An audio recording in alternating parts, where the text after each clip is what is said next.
You just mentioned a little while ago amateurs wanting to play. What impact has the Challenger Series had on giving them that opportunity? So the Challenger Series is really, so you have these players that want to go pro, you have these players that are trying really hard, and this is where they get to shine. And in LCS, normally it's really hard to just show yourself. Solo queue, you know, those public games aren't enough to show how competitive these guys are. And the Challenger scene allows for teams, for players to really show themselves, and a lot of roster changes are from these amateur teams that have these really good players, but their team might not be as good, and you have LCS teams, pro teams, drafting these players and making them into stars.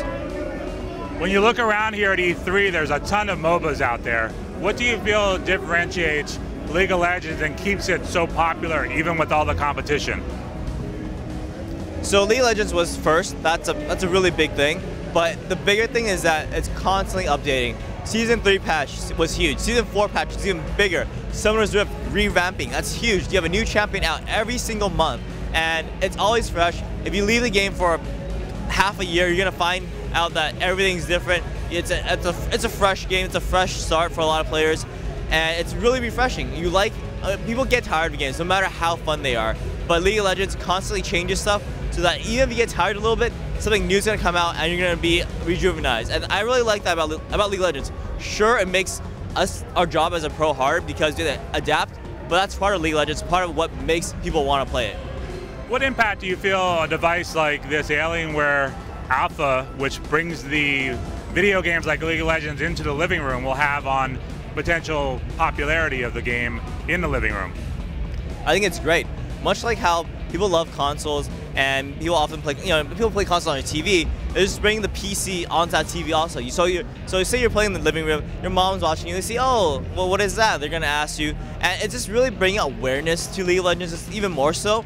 And the impact might not be as big, but really the goal is just League of Legends, PC games are constantly just seeing where they can expand, and you get more and more players each day.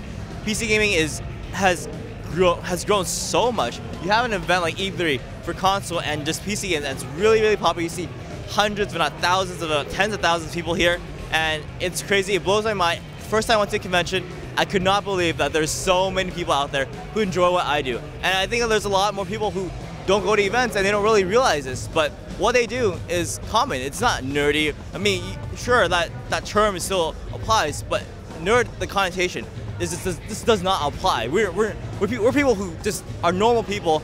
We go out, we love games, we still do real life stuff. The last thing is, you played a lot of games, a lot of competitions. What's a match that stands out as one of your favorites and why? People ask me this question all the time, and I would love to say something in the past. And there's plenty of games I've played that I'm proud of, but for me, my biggest goal is the game in the future. I want my best game to be in the future. I don't want to look back and be, hey, my best game was in the past, I'll never do that again. I want to say, my future, tomorrow, next time, that's where my best game lies.